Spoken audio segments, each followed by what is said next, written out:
everyone. It is my absolute pleasure to welcome you all on behalf of the Committee of Promoting Work-Life Balance, an initiative by the Institute of Chartered Accountants of India, to this insightful and timely webinar on work and well-being, crafting the blueprint for your life budget, organized especially for our community of chartered accountants. As professionals in a field that that demands precision, dedication, and often long hours, we know better than most of the fine line that separates productivity from burnout. In our pursuit of excellence, when we are meeting the deadlines and managing the clients, ensuring compliance, it's easy to lose the sight of other equally important dimensions of our life, which is our health, relationships, personal growth, and overall well-being. So today's session is about reclaiming that balance, not just for the performance at work, but for also for more fulfilling, sustainable professional as well as personal journey. So today, I would like to first invite our chairman of the Committee of Promoting Work-Life Balance, CA Cheria. CA is a senior CA with admirable credentials and immense knowledge. He has to his credit several degrees, and he has also studied advanced management and various reputed institutions in Italy, Germany, US, UK, and China. Associated with ICI activities since 1995, he has served as a chairman Surat ICAI in 2005 and went on to become vice chairman WIRC in the year 2012. He has served in the Central Council for 3 consecutive years. He has chaired for more than 30 national and international committees. Wow, sir, you're an inspiration for us. His approach in towards holistic development of an individual and his activities are evident of it. While he is so passionate about finance, management, and accounting, he's equally passionate about piano, drums, photography, and trekking. A state level winner in painting, singing, elocution, and drama, he has acted in many Gujarati dramas and films. He has also participated in the Akshay Kumar International Martial Arts Competition. He has presented India at various prestigious fora for higher education at Los Angeles, Milan, Phuket, London, Paris, etc. Wow, sir, it's an honor to have you. I would like to invite sir to please share a few words with us and welcome all our members here. Thank you, Prachi. A very good evening to all of you. Our today's learned speaker, CA Disha Verma, the moderator, Prachi Garg, secretary of our committee, CA Priyamvadaji, and all my dear friends. Once again, a very good evening. And today is the second webinar of the series that we have started. Friends, let me just once again share with you, maybe a few new people must have joined this series, that the President ICI this year has come up with a beautiful idea of creating a new committee, work-life balance committee. Up till now, it had to be income tax or direct tax committee, GST or indirect tax committee, international tax committee, audit committee, and corporate law committee, and etc., etc., etc. And of course, they are all important committees, but adding fragrance to the flower is this work-life balance committee. And he created this committee, and this committee has taken a number of initiatives to ensure that you look at 360-degree of your life. So the series of webinars will be covering various aspects related to the life as such. Today, the topic is crafting the blueprint for budget, life budget. Now, we chartered accountants know that budget is very important, right? Finance is always limited, right? Finance is always limited, and there are always alternative uses, and there are always demand from all the sides. So how to allocate this limited budget to all the various activities so that maximum financial advantage can be taken? That is budgeting, right? But more than money and finance, there is another resources. Money you can lose and you can get it back. Money you can earn more, right? But there is one resource which is always limited, and that is time. So similarly, why should that not be budgeting of time? Think about it, that as a chartered accountant, I budget all my time only for professional growth and I forget a few aspects of my life, then probably it is not an optimal budget. So, like when we budget for marketing, finance, operations, we budget for all the areas of business so as to have maximum utilization. Similarly, every year, our finance minister puts a budget in the parliament for the entire well-being of the nation, and it includes everything, whether it is infrastructure, education, sports, it includes literacy, hospitals, healthcare, it includes every damn aspect affecting. So here the concept is maximum welfare of the society, of the nation, of the citizens. Similarly, why I do not become Nirmala Sitaraman for myself? Why I do not become the minister for myself? The limited time that I have, there is a complete democracy in that. Complete. Whether Disha, Prachi, or I, or any damn person on this earth, we all have 24 hours and unlimited years of life. So, would it not be prudent to see to it that our budget allocation is done in such a way that we live the life in the best way? And as we say, you only live once, but if you live it right, once is enough. So I think that is it. Living the life to the fullest. That is the theme. I think Disha is going to touch up that aspect. So, are we going to budget our life in such a way, our time in such a way that we take care of everything? Maybe being chartered accountants, we start with domain expertise. Of course, we talk about wealth and health and personal maybe achievements or aspirations, maybe hobbies, adventures, experiences, relationships, and so many other aspects. I think it is very, very important to ensure that the budget is properly made. And Disha, you will agree with me, while you are a student, you are taught that most of the budgets cannot be fixed. They have to be flexible budgets because life is very dynamic. Business is very dynamic. So budgets have to be very flexible. The same is true with our life. It cannot be a fixed budget. The life keeps on changing. Every now and then, the life keeps on changing. So maybe at sometimes the budget will be more allocated towards our domain expertise. Sometimes it will be more allocated towards family, right? It would depend what is the phase of your life. It would depend what are the various things you are passing through, what are the lanes you are passing through. As it is said that uh, different stages of life, you have different requirements. So I think this is what we are going to discuss. It's a beautiful concept of budgeting for our life, right? A sustainable, scalable, not only business but life, living the life to the fullest. I think that is it. As it is said, फितूर होते हैं उम्र के जुदा जुदा, फितूर होते हैं उम्र के जुदा, खिलौने, बच्चे, माशुका, रुतबा, खुदा. So, how to budget at different points of time and how to balance the life. Oh, this is a beautiful topic. And I'm sure we have a beautiful speaker who is going to cover this aspect very well. So, back to Prachi. Thank you very much. Thank you so much, sir. Thank you for sharing your vision, your knowledge, and your wonderful words of wisdom. Now, it's my honor to introduce you with our speaker of the day, CA Disha Verma. And before I tell you about her, I would like to share with you all that she is somebody who's going to actually share some practical insights, strategies, experiences that can actually help us to align our careers with our personal lives in a healthier and more harmonious way. And of course, how we can actually, blend in the budget and finances along with it. And before I proceed further, I would like to introduce Sia Disha Verma with you. She's a chartered accountant and one of India's top ranked excellence installation specialists, recognized for her transformative work in applying behavioral science to accelerate leadership and business evolution. With over a decade of experience spanning corporate consulting, grassroots impact, and leadership coaching, Disha brings a rare blend of analytical depth and behavioral precision. Her earlier career with Big Four laid the foundation of a deep understanding of corporate structures. In her education, she also began mastering neuro-linguistic program. Wow.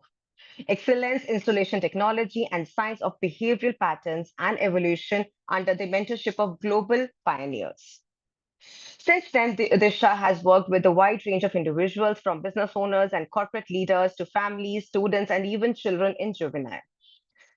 Uh, Homes and also enabling shifts in mindset, emotionally, mastery, and performance.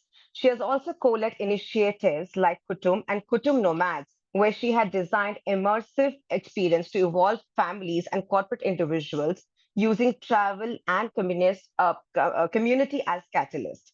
Her pioneering quality sleeping program, developed during pandemic, is currently under the medical research for its measurable impact on hormonal or neurological health and has been recognized and acknowledged with the Business Wellbeing Award 2021.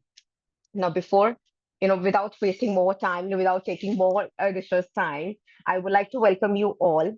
And I would like to tell you all that whether you are a newly qualified CA and seasoned practitioner and somewhere in between, I encourage you all to fully engage and ask questions and reflect on how these principles can be applied in your own life. Let's make today not another just event, but a turning point towards a more balanced and empowered version of ourselves, both as professionals and as people. Thank you once again for joining us. And with that, let's begin. I invite Siyadisha Verma to please take over.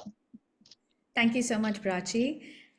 It's always an honor to contribute to my alma mater in whatever way possible.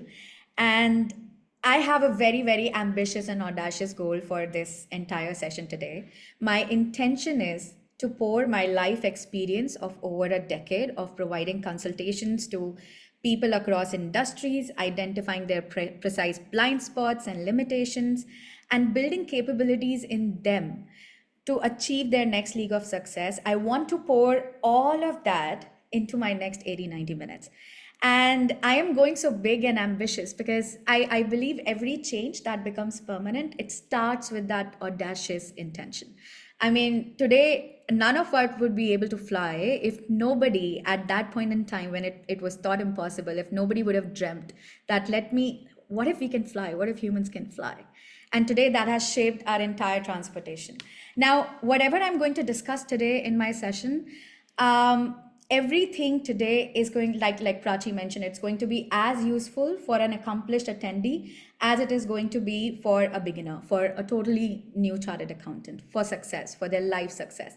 And I'm going to extend the scope of life budget, like Jay sir mentioned, life budget in terms of time. I'm going to extend the scope in terms of sustainable life success, and I will be sharing certain core concepts and strategies that would allow you to draft a blueprint.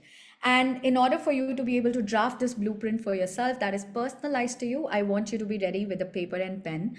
If you do not have a paper and pen with you right now, you can use your Google Doc in your laptop, or you can use an notes app in your mobile phone.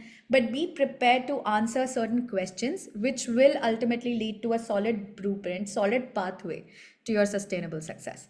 Now, before I dive into this and before I dive into the various aspects of this blueprint, I want to explain a very key concept here. It's called state of mind, and the consequences of state. Now, state in layman terms, and I believe it will be helpful if you're able to see this particular slide. If you look at this particular slide. So state of mind in layman language, and I have been flagged down earlier by my relatives, by my own family, that I use a lot of technical terms. So here I'm going and trying to simplify it to the very T. So in the most simple language, your state is sum total of your emotions, your feelings, your biochemistry, and your physiology at any given point in time. Now, you need to understand that at any given point in time in our lives, we always have a particular state. State of nothingness is also a state. State of feeling neutral is also a state. State of anxiety, worry is also a state. State of exhilaration, excitement is also a state. So at any given point in time, we are in a particular state of mind. And every feeling, that emotion at that point in time, also has a biochemical representation in our system. So, for example, you would have heard a lot of people say they feel butterflies in their stomach when they're excited, or a lot of different set of people feel butterflies in their stomach when they're nervous, when they're going for a job interview or a presentation.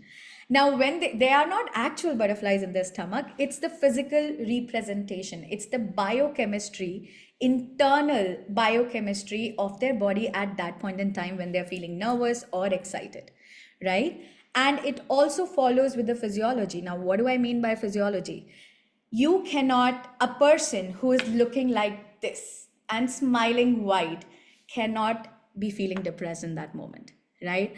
Or a person looking like this cannot be feeling excited in that moment, cannot be feeling absolutely happy in that moment. That's what do I mean, that your state at any given point in time is a sum total of your feeling, your emotion, your biochemistry, how you're feeling inside your body at that point in time, and your physiology.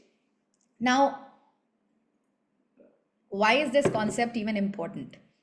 Why am I teaching this to a bunch of chartered accountants who are already accomplished, successful? And I really hope, like, this particular concept should have been taught in schools, and I hope it will be one day. You see, all human beings function with this three-step process. So you're able to see three-step process on your screens right now. So all human beings function in this manner. This is science, this is fact, right? So there is a particular experience or circumstance, and that particular experience or circumstance triggers a certain feeling or emotion or state, right? And the third step is your behavior, your action, and your decision, which is absolutely colored by the quality of your state, emotion, feeling. So you see the three-step process. The very first part is whatever your life experience or your life circumstances ongoing. The second step is it triggers a certain feeling in you, a certain state in you. And depending upon the quality of the state, you take certain behaviors, actions, decisions, right? And when this three-step process continues over a period of time, it leads to long-term consequences. Now, let's understand this quickly with an example. So let's say there's a person X. Now, X had a fight in step one. This is a life circumstance. X had a fight with his business partner, right? That triggered extreme state of anger in X. This is the step two. Now, when X is going home, X is shouting at his wife, X is shouting at his children, X is maintaining distance or being irritated. Now, this is a very common example. I'm pretty sure all of us would have some example of someone like X in our lives, right? And I hope it's not you yourself. So, and when this three-step process for X, wherein X is getting triggered and he's extremely angry and he's making decisions and actions and behaviors, he's demonstrating behavior accordingly. Now, when this three-step process continues, what kind of long-term consequences are going to happen in X's life? So, for example, X will be more distant from his relationships. His children will stop approaching X. His wife will be more distant. X will feel more lonely. It might even impact his health, right? So by now, everybody understands this three-step process, yes? And you also have your, there's a chat box in ICI TV that you're also able to see. So just type in yes. So everybody understands this three-step process by now. And everybody understands that everything that you do or you don't do, everything that you want to do or you want to accomplish, it starts with an emotion, it starts with a state, and it leads to the chain reaction of your behavior, action, decision, and ultimately your life consequences. Right? Now, this was an example of an unuseful state wherein X was getting triggered into extremely angry state. Now, if you think of an accomplishment or an achievement or that great meeting that you had or that amazing presentation that you did or your favorite vacation with your friends or with your family, you will notice that there was always a useful state preceding that moment of accomplishment, that moment of happiness, that moment of fun, right? And while this three-step process is true for all of us, it is very, very individualized in nature. What do I mean by that is, so for example, in our example for X, in this situation, in this experience wherein he felt really angry after the fight with his partner. Let's say a person Y in similar situation, for that person, a state of concern might get triggered, right? For a person, let's say B, a state of empathy might get triggered. For another person, maybe a state of creativity might get triggered, that I need to find a solution to whatever challenge is going on. Now, you see, in similar situations, different individuals with different responses, different triggers, different states. Now, obviously, for all these four examples, the behavior and action or decision that will follow is going to be drastically different.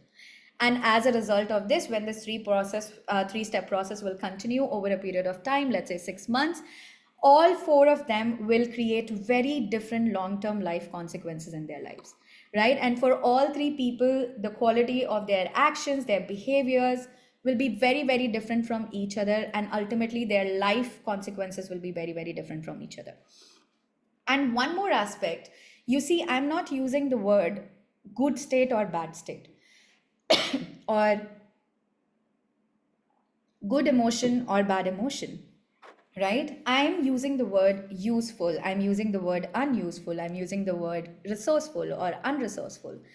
Now, I'm not saying, why am I making this distinction, is because no emotion is bad, or no emotion is the ultimate emotion that you should be in 24/7, right? So I'm not saying anger is a bad emotion. It is a useful emotion at the right time. I'm not saying laughing always is a great emotion.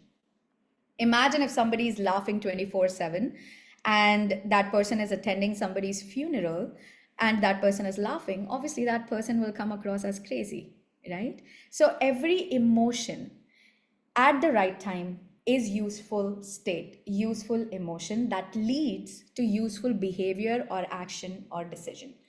Now, with this understanding, that this thorough understanding, everybody understands this absolutely clearly by now, that the quality of your states determines the quality of your actions, decisions, behaviors, and ultimately your life consequences, your long-term success.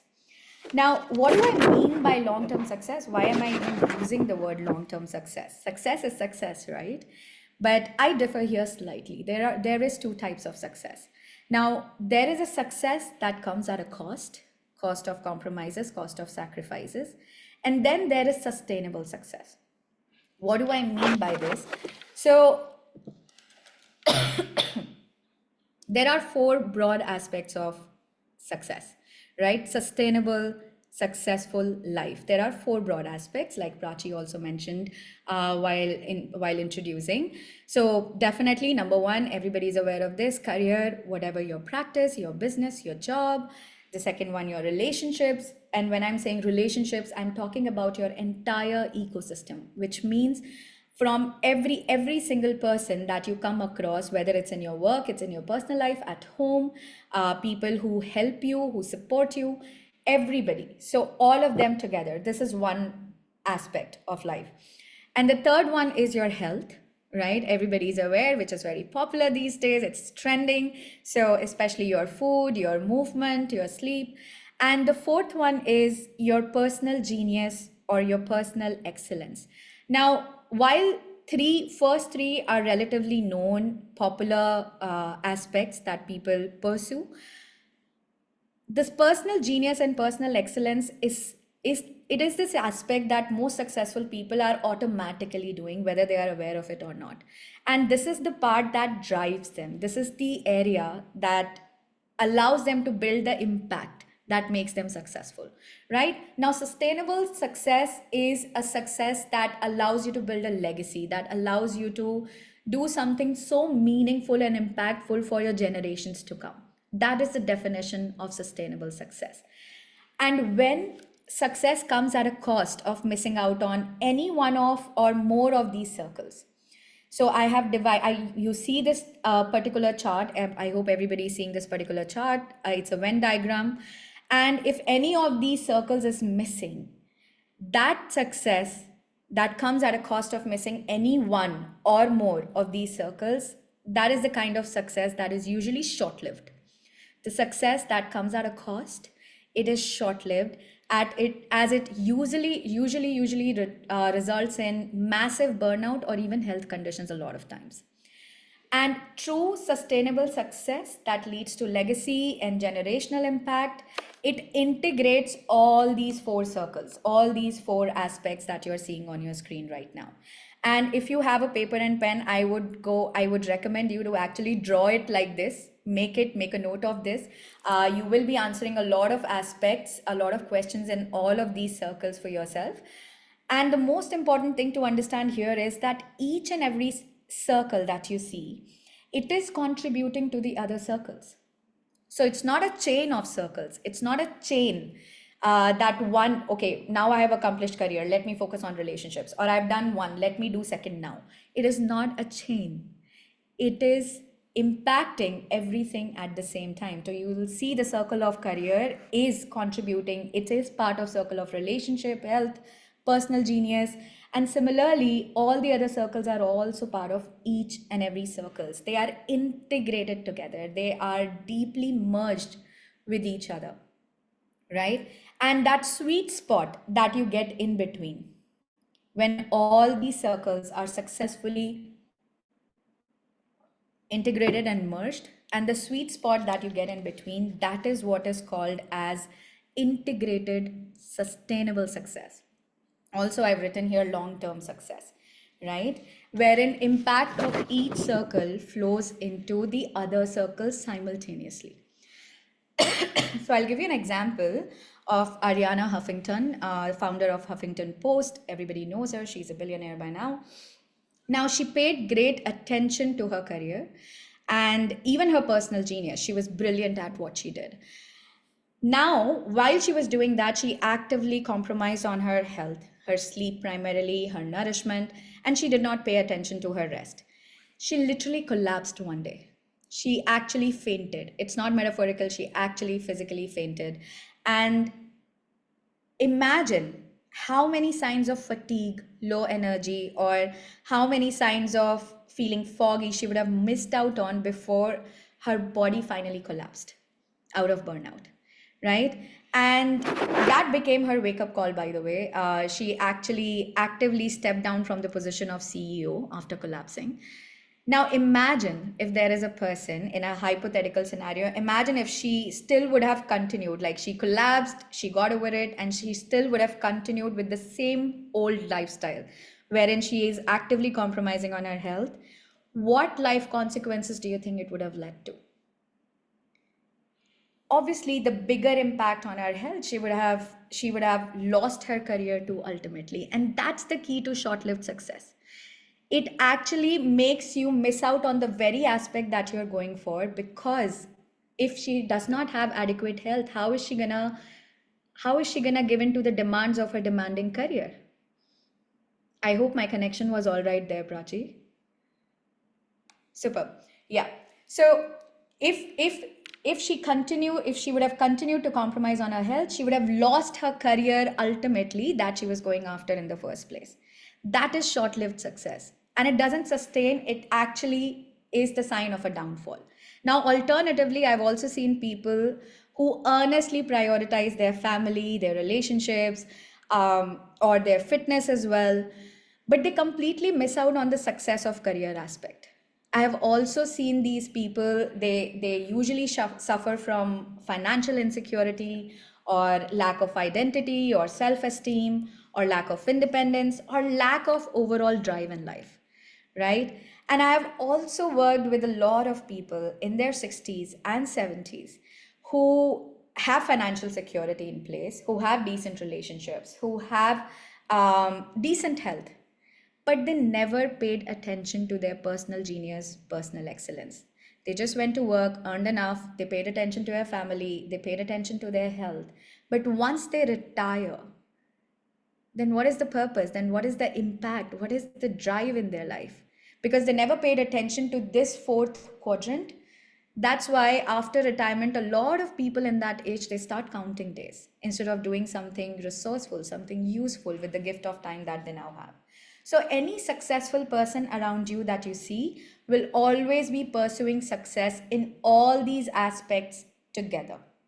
And these are absolute non-negotiables. Like developing leadership across all these circles is the sure shot key to long-term success. If you're doing that, there is no way anything that come in the way can come in the way of you achieving long-term sustainable success.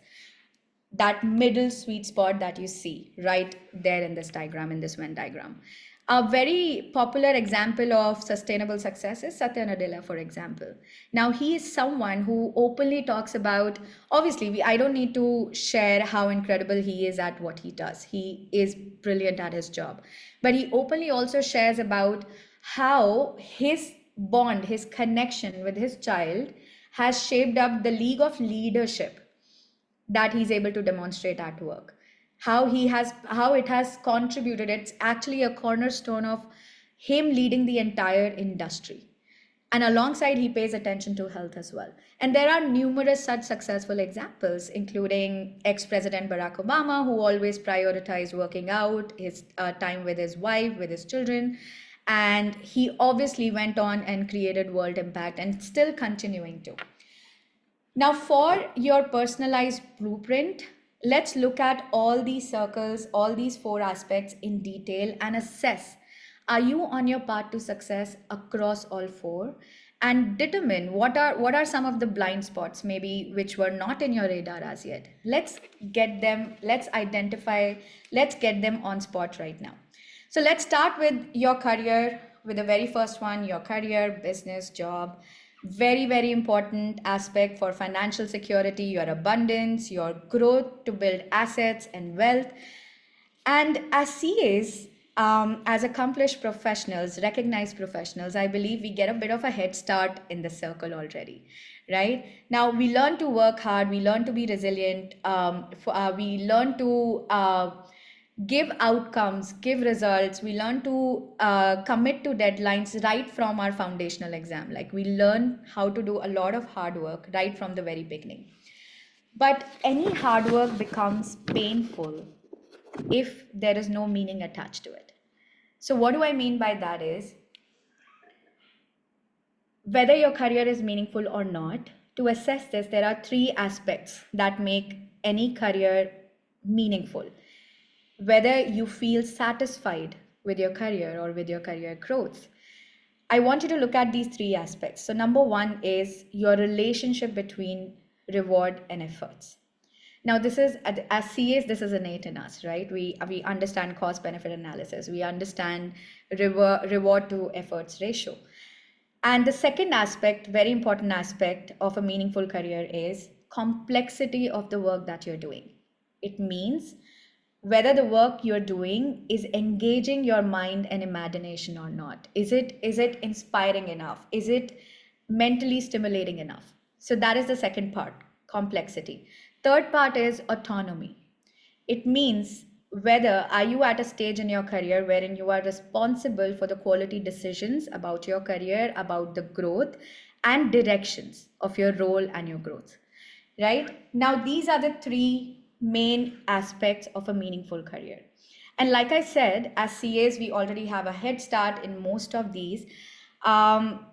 Because I believe if offered a choice between, let's say, a new CA, if offered a choice between getting your first job after becoming a CA for 9 lakhs per annum versus a job in a call center for 13 lakhs per annum for the rest of your life, I think the choice is a no-brainer. I think all of us will pick the first option, the first choice, right? Because you can easily surpass 13 lakhs per annum with your hard work and your experience. That's a no-brainer. However, right now, I want you to assess if you are in a position in any way wherein right now hard work in your career feels like pain, then you need to analyze these three aspects. So I want you to ask yourself these questions. Are these three aspects being ticked for me? I want you to analyze and write it in your blueprint.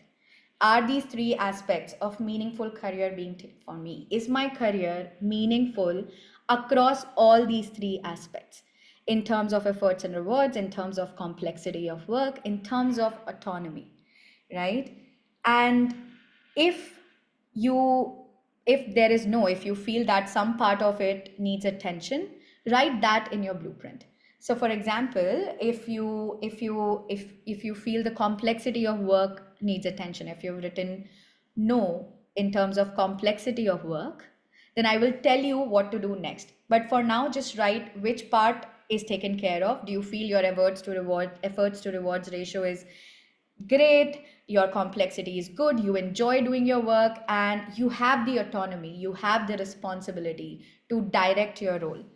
If yes, write yes. If no, write on which specific aspect it's a no, which specific aspect needs correction, where is the mismatch. Now, in my experience of having worked with so many leaders and successful people, they excel in their careers when it's meaningful to them. I have not seen one person who has become super successful by doing meaningless work, wherein hard work feels pain. People stop doing it ultimately. So remember the three-step process that we had learned right in the beginning? Now imagine if the context or the experiences of work and the state is constantly satisfaction or fun or enjoying or excitement. Now, obviously, your behavior or your actions or your decisions are going to be solution oriented, right? Versus in if in your work situation you constantly majority of the time experience state of pain or dissatisfaction, now the behavior and action and decision that it's going to lead to, it's going to be unresourceful, and that's what usually becomes toxic career cycle, right? So now for people who have written no for complexity of work, if there are some of you who feel that my complexity of work is not exciting enough, it's not engaging enough, you need to pivot. You need to pivot the direction of your career. You need to diversify. You need to find engaging work. It could be additional responsibility at your workplace. If it's your own practice, maybe you need to diversify into more aspects. You need to learn and you need to build the complexity of work so that you feel motivated, you feel fun after. I mean, CAs, after all, are solution providers, right? We are taught to be providing solutions and consultancies. So your work, if it doesn't tick that box, this is what you need to do. You need to find a pivot. You need to diversify. You need to probably talk to your mentors. You need to find mentors if you don't have some. And you need to figure out how to make your work interesting, how to make it mentally stimulating for you, right? And if you have written no for A and C, let's say efforts and rewards is not matching and there is no autonomy, then I want you to work on becoming irreplaceable. What do I mean by that is I want you to become so good at what is it that you do. I want you to, so I'm assuming that there are people who have marked A or C. They are engaged with work that is complex enough, that is mentally stimulating. Now, what has to happen for you to become the best at it?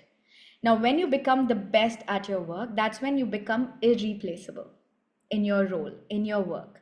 So, I want you to ask yourself an answer and put it down on your paper that you have found out. What capabilities do I need to build to be irreplaceable at what I do? I want you to write that right now. Because when you become this good, when you become irreplaceable, when you are an entrepreneur, whether you're in a job or if it's your own work, when you're so good that it's a no-brainer, you become a go-to person for your industry, and it's a no-brainer for people to for them to come and find you. When you become this good, then automatically your rewards will start matching and your autonomy will also start matching. You will be able to call the shots that you're not able to right now. And so, as you're writing in your blueprint, I want you to evaluate what will allow you to become irreplaceable. Is it mastery in your subject or your role? Or is it your ability to identify genius traits in people around you and learn from them? Or is it your ability to build relationships with the industry leaders and collaborate with them? Or is it something else? I want you to be so specific and write it in your blueprint sheet. And God forbid if there is someone that has written no for all three aspects. If there is someone who is saying there is no complexity of work, no autonomy, no efforts reward, nothing in your career, please reevaluate and start with finding work that is meaningful enough, work that is interesting enough that you're willing to spend your 10,000 hours mastering it and becoming irreplaceable at it. That's what you need to do right now if you've put in no for all three. Everybody is clear with the meaningful career aspect, and everybody knows the three aspects of meaningful career. Now this brings me to the next circle. So once you've answered these questions, you would start understanding what are the areas that you need to pay attention to get onto the path of success for this particular circle, right? And we'll do this for each and every circle. So now I come to my next circle, which is related to what I said in the end. Are you able to connect? Are you able to build relationship with industry leaders and collaborate with them? And like I said, whenever I say relationships and community, I am talking about entire culture. I'm talking about entire ecosystem. I'm talking about where you've come from, the kind of people you're with now, and where you're going, each and every part of your connection and relationship. Now you need to know this. No one, no one in this world, not rock stars, not professional athletes, not billionaires, not geniuses, even the solo athletes that you see becoming successful, nobody ever makes it alone. Nobody in this world, right? We are all successful people are the byproducts of their cultural legacies, their parents and upbringing, their traditions and their attitudes. We inherit from our generations all these aspects.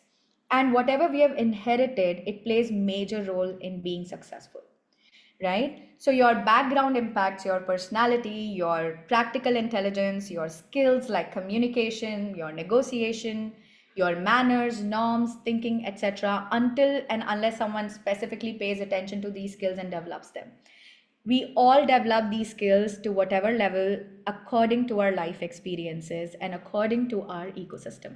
Now let's understand this more, the sense of community and relationship and the impact, um, by this particular case study by Stuart Wolf.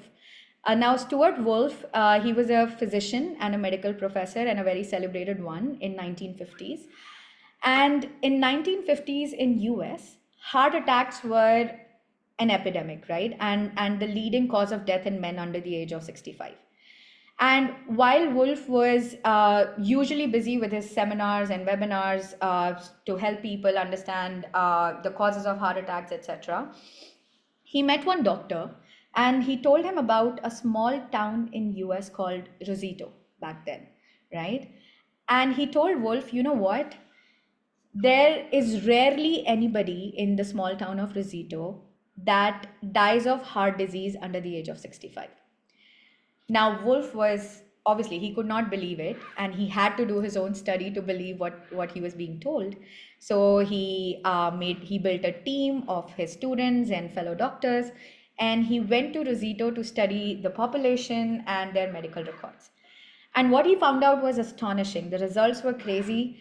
He found out that in Rosito, nobody under the age of 55 had died of heart attack or showed any signs of heart disease. In fact, there was no suicide, no drug addiction, no alcoholism, and very little crime.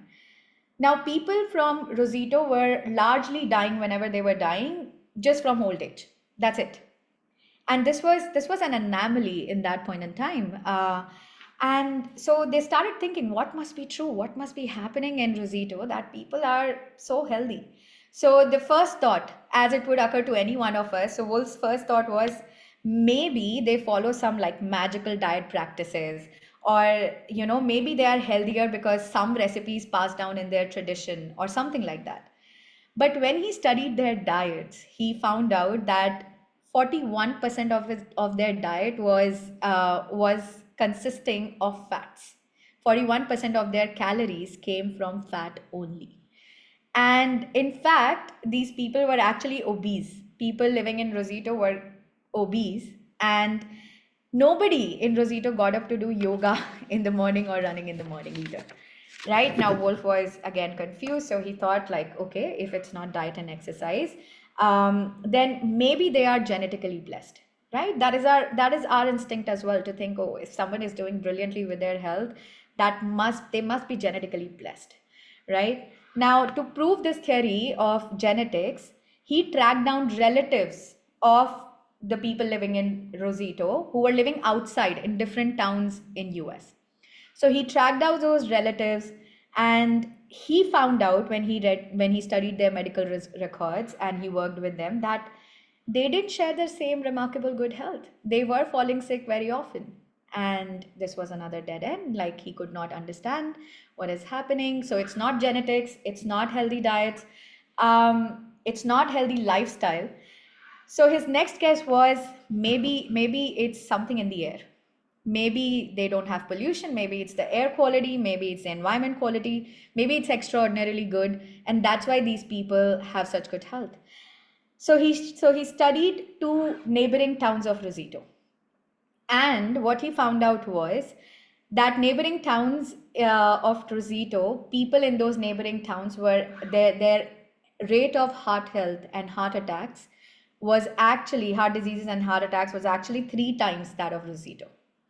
So it wasn't now air or environment either. So another dead end. And now Stuart Wolf was really, really, really, really baffled. Now he's thinking, so the secret of Rosito's health is not diet, it's not exercise, it's not genes, it's not location.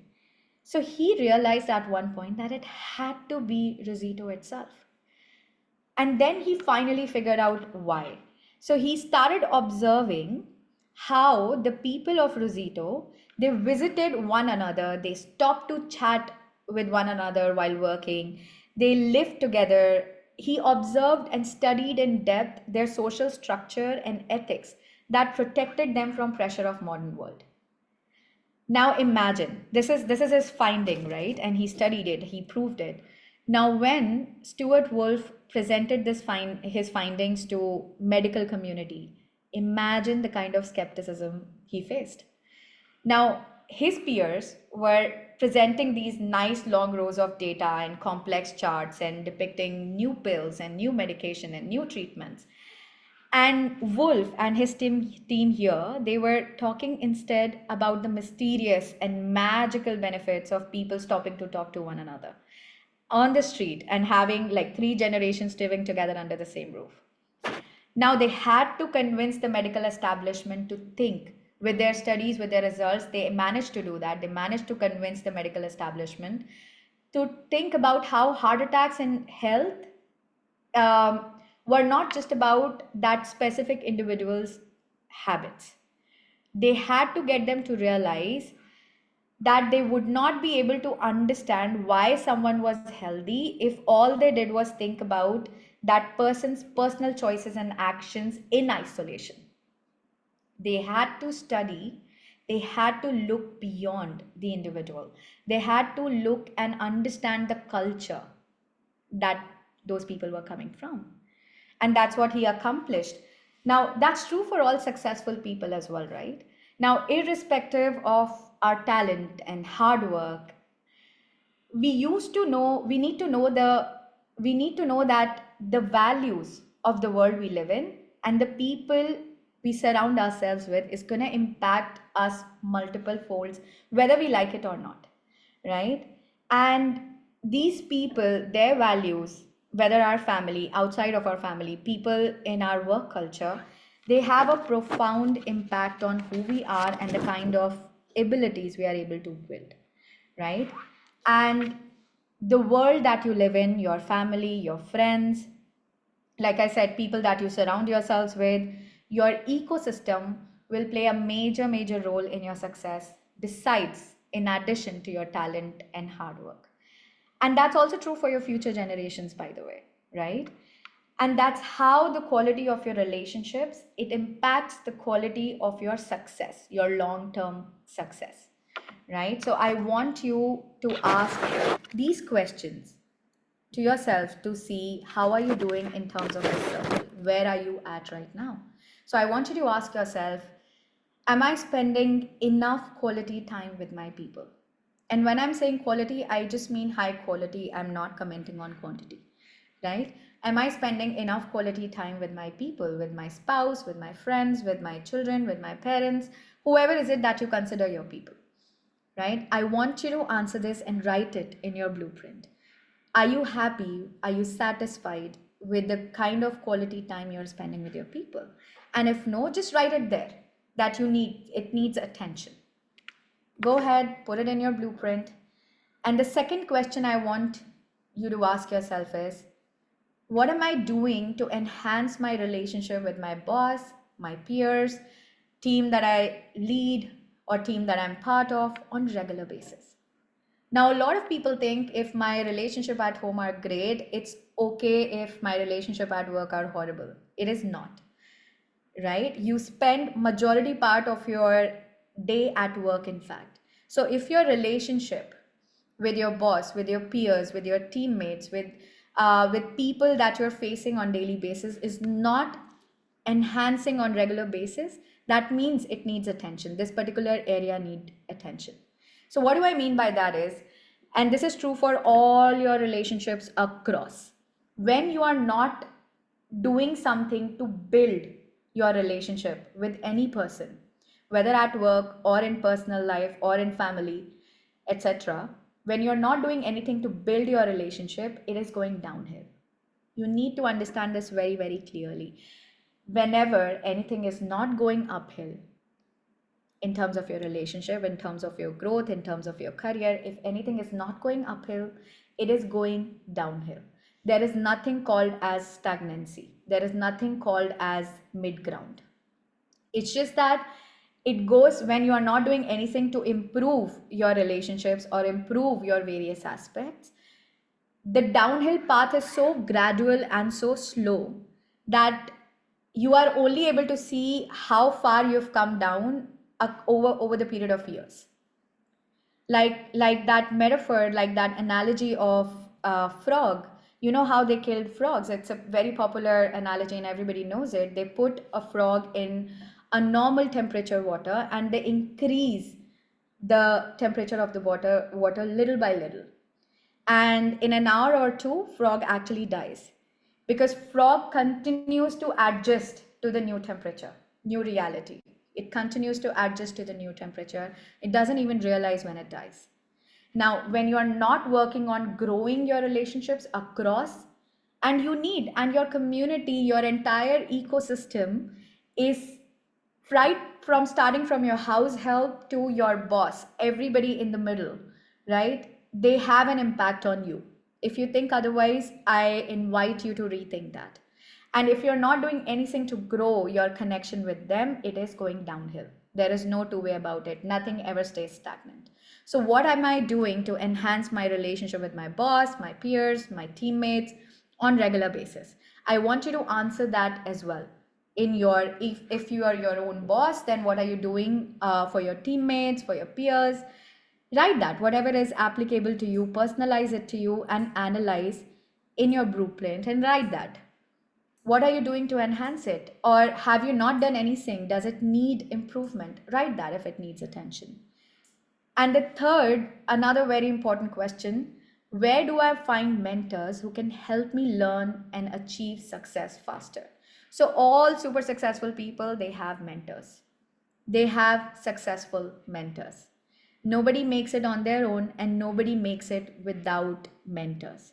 So where do I find mentors who can help me learn and achieve success fast in my context? The context that need attention, right? And an extension to this question is, how do I surround myself with pro growth people from varied experiences? Very common, very common understanding is, so you see, human beings are social creatures. We are meant to be with people. And whether we like it or not, we end up picking various aspects of people that we are spending time with. So you'll see that in your children, for example, right? They'll start they start mimicking what they see you doing, right? And that is true for adults as well, not just children. even adults, like maybe when you were an article yourself, you used to see your boss behave in a particular manner in a particular instance, and bam, 10 years later you find yourself doing the same thing.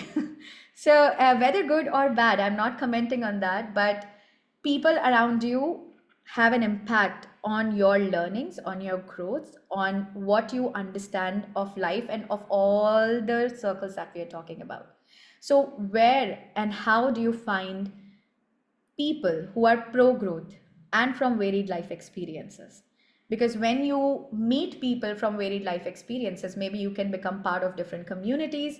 It could be, for example, ANH community is one community, ICI community is one community, chartered accountants community, and various communities within chartered accountant communities. So where and learn and hang around with different people with different varied experiences, right? So what are these opportunities that you need to identify to hang around with different kinds of people? Whether can you attend some seminars, whether you can attend some physical conferences, whether you can participate in them, enhance, whether you can. So what are these opportunities? I want whatever comes to you. Now the beauty of all these questions across all these circles is they are not just you, your mind is not going to just stop thinking about them within these next few minutes, right? It will continue to build on it for now, but I need you to get started. Whatever comes to you right now, just put it on the paper. Whatever might come to you, that I need to become part of this community, maybe to surround myself more with such people, with people who have accomplished. Maybe you need to write to them, maybe you need to figure out what opportunities you can build with them. So write whatever comes to your mind right now in the answer to these questions, and write it on your notes or on your Google Doc or on the paper. And as you're continuing to write alongside, I promise by the end of it, you would have clear idea of what you need to work on. And I will also share a very, very specific technique that you can utilize to work on all these aspects. Now, once you've written, I want you to write yes in your chat so that I can know if you have written. I don't want to rush you guys at the same time before we move on to the next circle. So just keep me posted, Prachi, like whenever you receive. So write yes if you've written. If you're pondering right now, I would recommend that take this pondering time in a while, like even after the talk is over, but write whatever comes to your mind instantly right now. Your mind will, I promise your mind will continue to build on it. Your mind will continue to come up with more and more ways. That's the beauty of mind. That's how it works.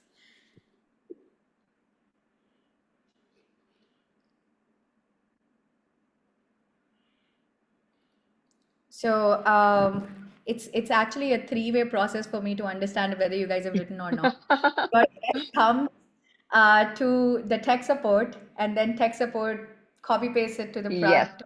Yeah. here, and then Prachi tells me. So So I'm assuming previously, I've been getting the response.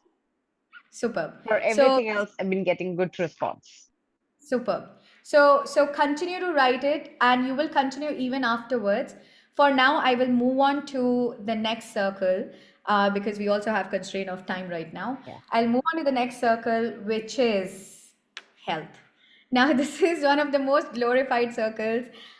We already, even now, when we spoke about Stuart Wolf and we spoke about Rosito, and we understood health in terms of community, right? Like how your relationships also have an impact on your health, and how people around us and in our relationships impact our emotional, physical health. We already know this. But what really is any success without health and vitality? So I love this quote by my mentor, Antonio, and he always says, money is relative to time. I absolutely love this quote. He always says money is relative to time, which means that if you do not have, if you can only enjoy money if you have time. If you don't have time, you cannot enjoy money that you're making. And then he adds to it, time and money both are relative to health, which means you can only enjoy if you have good money, you have time also, but you can only enjoy both of them when you have the health, when you have vitality. If you're bedridden but you have a lot of money and you have a lot of time, then obviously you can't enjoy any of it. So, I was reading this the other day. Someone asked Warren Buffett why he was so rich. Like, someone asked this, why he was so rich. And he said three reasons. He said, number one, being born at the time of opportunities. Very, very, very important reason. If he would have been born in some other era before or after, I'm pretty sure his life trajectory would be very, very different. So, being born at the time of opportunities. Number two, he said long, healthy life. And number three, he said compounded returns. Now, he could accomplish compounded returns because of his long, healthy life. He actually did not make his first billion until he was 55 years old. We meet 55 years old on daily basis. They're already talking about retirement. Here, Warren Buffett actually made his first billion when he was 55 years old. Today, he's probably at 100 billion or more. And imagine the kind of energy and vitality and stamina he would have had at 55 to accomplish such kind of compounded results in his wealth, in his health. Now, when it comes to health, there are three important components of health, right? Simply put, it's number one is your food, right? Are you nourishing your body well? Are you fueling your body well? Are you eating at the right time? See, whenever I'm talking about these three health components, their timing matters a lot as well. So, more than what, when is even more important for all these three aspects. So, number one is food. Are you nourishing your body? Are you fueling your body? Are you eating well? And are you eating at the right time? Right? If you find yourself snacking at odd hours in the night, then it's a hindrance to your health. Now, number two is your movement. Fitness. Now, very, very popular. Okay, my Zoom is doing some weird things, but it's cute, it's colorful nonetheless. So, movement, when I say movement, which is the numbers two aspect of health, I'm talking about two aspects within movement. One is your muscles. What are you doing to build your muscles? Are you doing weight training? Are you doing strength training to build your muscles? Because after the age of 30, especially for women, we start losing muscle mass, right? And it's true for men as well. And when you build muscles, you keep your nervous system healthy as well. So it's not just outside fitness or toning that happens when you build muscles. It is also important for your brain and your nervous system when you lift weights and when you build muscles. And it could be as simple as lifting your body weight workouts also, right? Now, and the second aspect is your cardio and yoga for agility, for flexibility. Are you doing something for your cardio? Are you doing something for your breath work? Right? Now, while cardio will ensure that you are agile, you are constantly moving, yoga takes care of your breath work, your breathing. Now, breath work is very, very important, and it's the fastest way to build your calibration of your own body. So when you do breath work, so there is a reason in yoga at the end of everything there is shavasana. When you're lying in shavasana and your breath and you're paying attention to your breath, you are actually, that is the time which is scientifically proven, you are in tune with the signals of your body. You are in tune with what your body is telling you. If there is some discrepancy, if there is some pain, you can address it. This is usually the time your mind also tells you what you need to do to improve. Now, this body intuition that I'm talking about and body calibration that I'm talking about, it's a very superior skill, and it comes when you do adequate breath work, which can happen with yoga, or which can also happen with swimming as well, because provided you give yourself something similar to shavasana post your swimming sessions, wherein you are doing breath work, right? So these two aspects of your movement, are you doing adequate muscle training? Are you doing anything to build your muscles? And are you doing anything to build your agility and your body intuition? Right? I want you to answer yes, no in your sheet. If it's not happening, I want you to write it. This particular part needs attention. I know a lot of people definitely need attention to the muscles part, for sure. because I know nobody in my family pays attention to muscles. So I have to tell them that you need to build muscles. So Prachi, for example, is going So to for write in. sorry, I'm sorry to interrupt you first. So this question we're getting partial yes, it's like yes and no's. Correct. Superb. So write in your blueprint that this needs attention. Which specific part needs attention? Though Is it I do take care of this. I've nice? started Very taking care of this.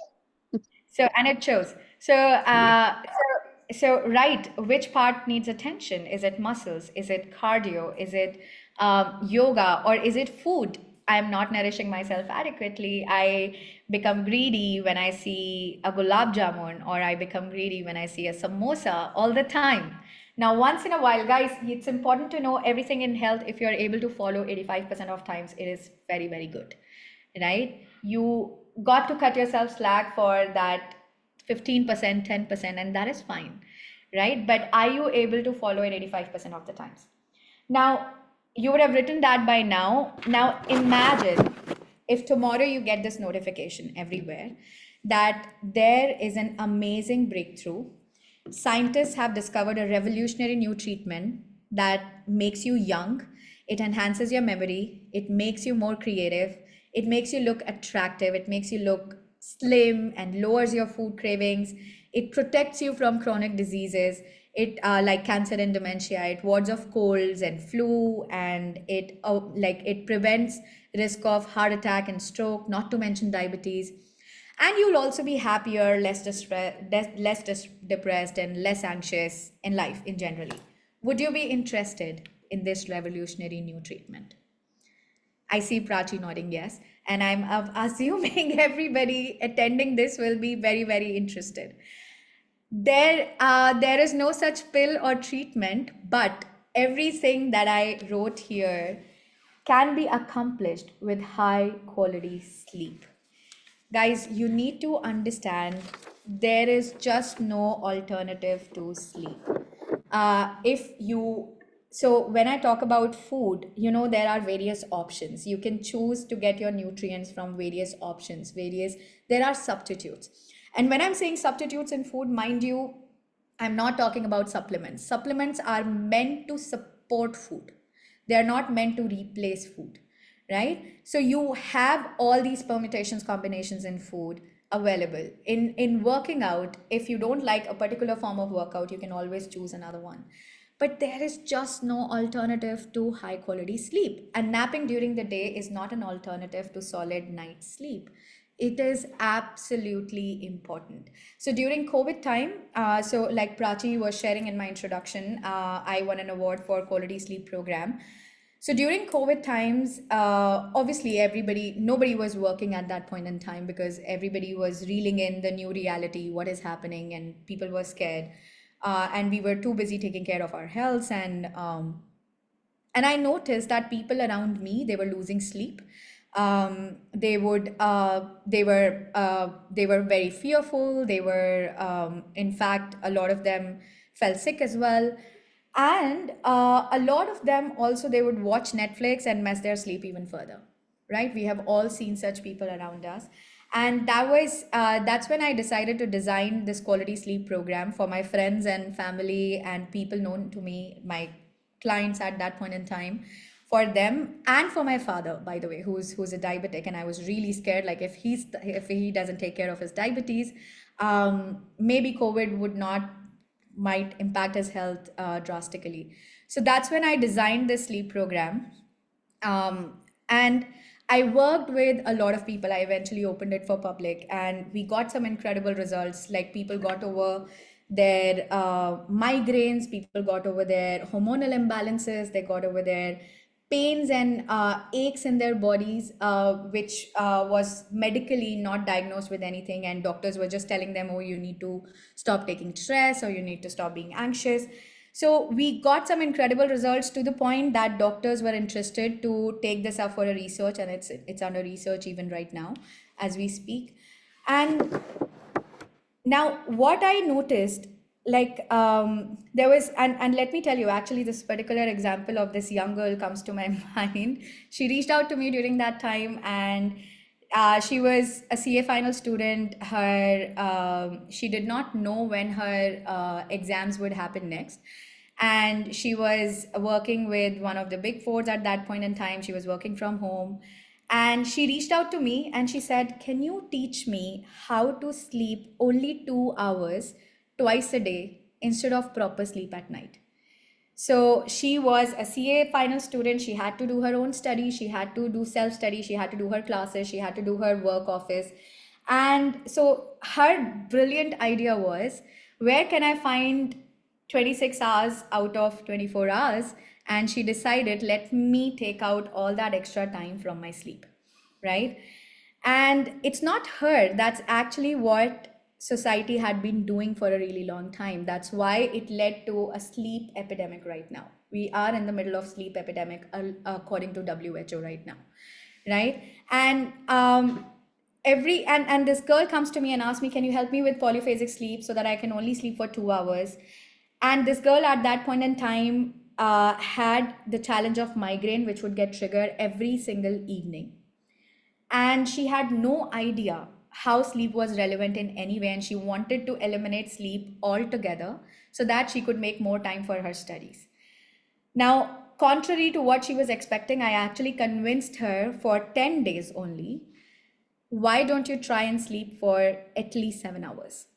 It was difficult to convince her, but I managed. I did it. And after those 10 days, she came back. She not only got over her headache completely stopped. Within 10 days, her migraine became zero, right? Not only that, she came back and told me, even though the time is less now, technically, if she was sleeping for 4 hours earlier, if she's sleeping 8 hours now, time is technically less in the day, but she's able to do so much more because her productivity is so good and she's able to focus so much better, and her memory has improved, or what she's learning she's able to retain. And then she also said something interesting, that her parents told her that, you've started smiling more now these days and you're less snappy, right? And she, in fact, fast forward, this girl also wrote a thank you message to me when she became CA. And that happened something similar. This girl reminded me of myself when I was in corporate internship, and I would ask my seniors, how do you, like, you've become CA, and so how did you study, what did you do, what was your schedule like? And 90% of them told me that you need to stop sleeping. If you want to become a CA, you need to take out time from your sleep. You will have to make this sacrifice. And they would glorify this sacrifice, right?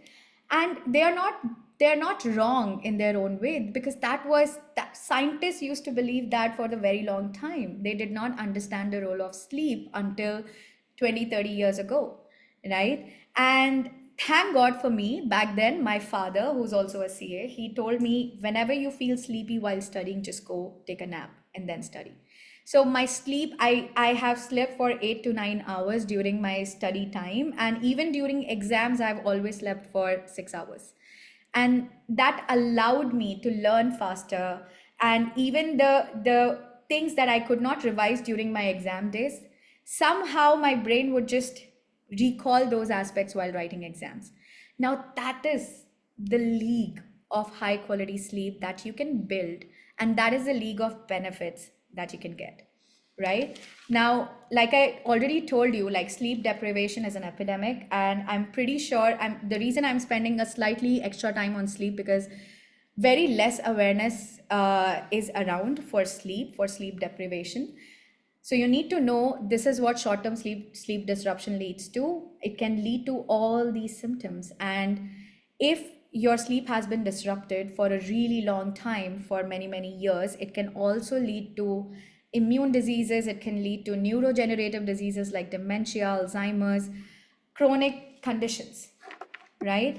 So I want you to really ask yourself, what is the quality of your sleep? And to determine the quality of your sleep, you simply have to ask yourself these three questions. After waking up in the morning, could you fall back asleep around 10, 11 a.m.? Do you feel sleepy around 10, 11 a.m.? Do you feel the need to drink something to wake yourself up? or if you're feeling sleepy. If your answer to this is yes, that means the quality of your sleep is not adequate, right? Now, second question you need to ask yourself is, if you're feeling sleepy or you feel like you cannot function properly, you've not woken up properly, do you have to use caffeine before noon to wake yourself up? Can you only function with a coffee? If your answer is yes, now there's a difference between having coffee because you like the flavor or you like the taste of it. But if you're using caffeine to function optimally, caffeine, by the way, in tea also there is caffeine. So if you're too reliant on coffee or tea before noon to function optimally, answer this. If your answer is yes, that means that your quality of your sleep is not adequate. And if you didn't set an alarm, the third one, if you didn't set an alarm clock, would you sleep past that time? If your answer is yes, that if I didn't set like 30 alarms, I would not wake up, I would keep sleeping, that means your body needs sleep. You're not giving it enough rest, enough sleep. So you need to, what it means is, if any of these questions are yes for you, you need to you need to add to the number of hours you're sleeping. You need to rearrange your life, you need to rearrange your schedule in a way that you are able to give yourself more time. When people compromise on the quality of their sleep, it has direct effect on their brain functioning. That's why long-term sleep disruption leads to degeneration.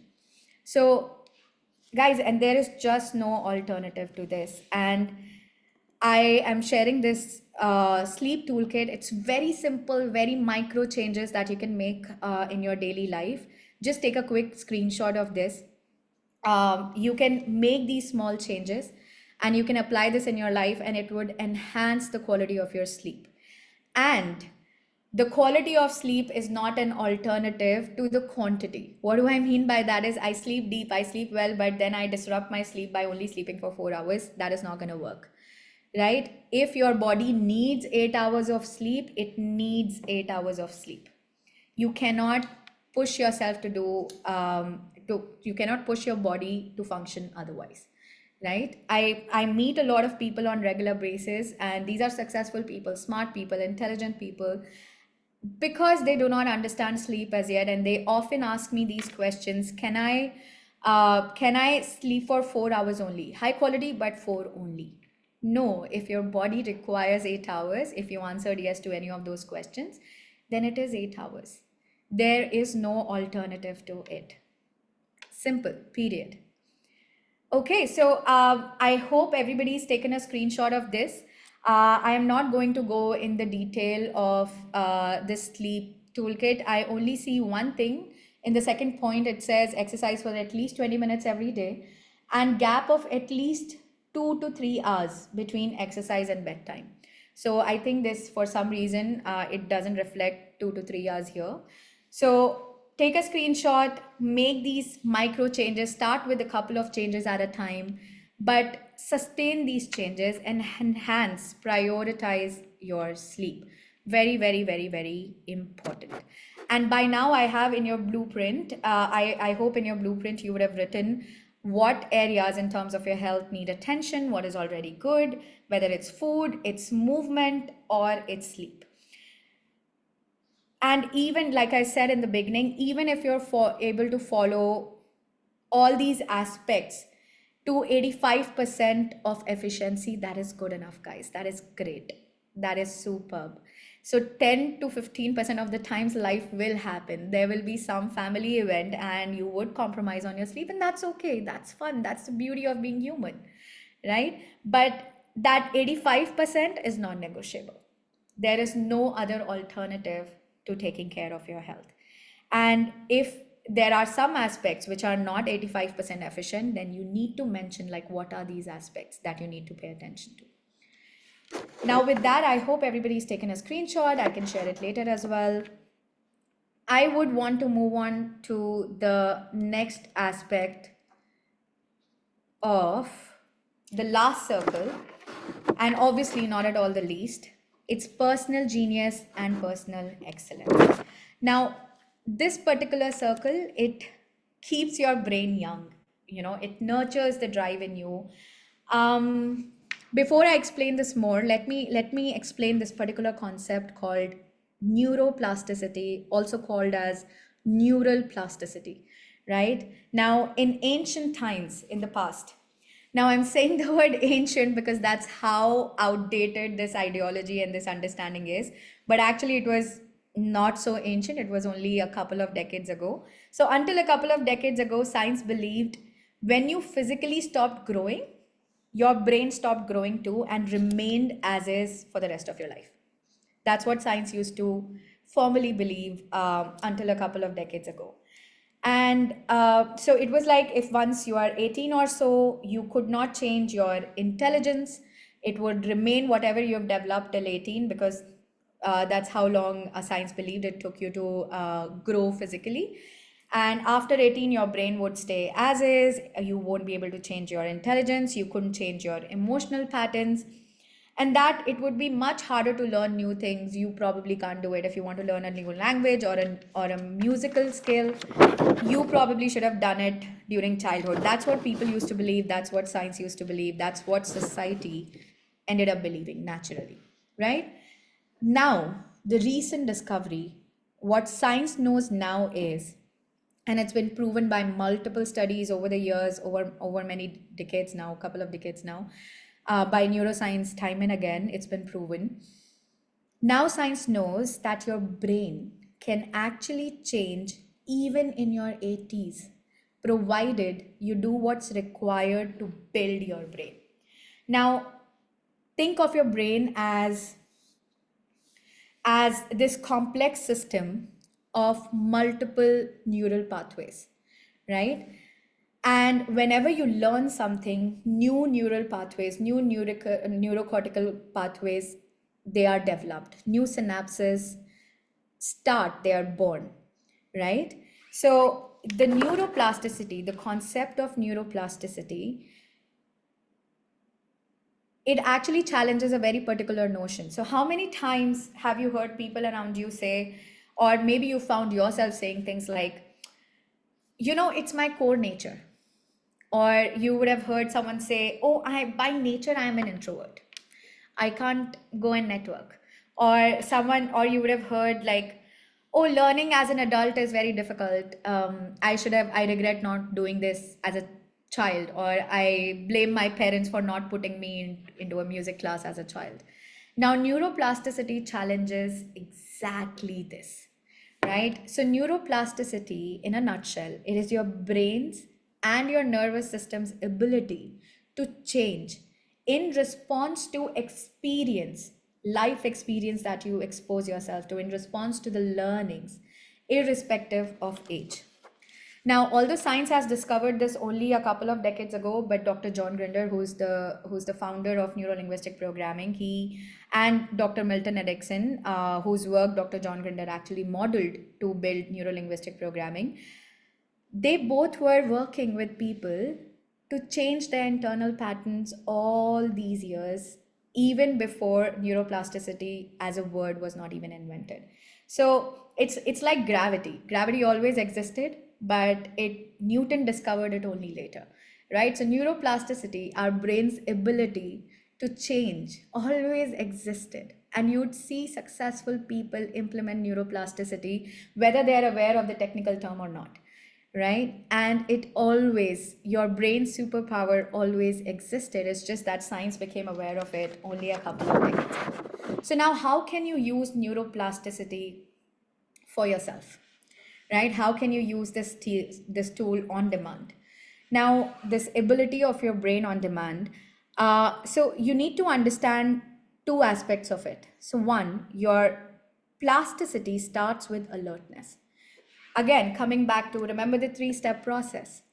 So whenever you want to learn something, your neuroplasticity starts when your state, the step two, your state is absolutely focused and immersive, and you're learning whatever is it that you're learning, new things or new experiences that you're exposing yourself to.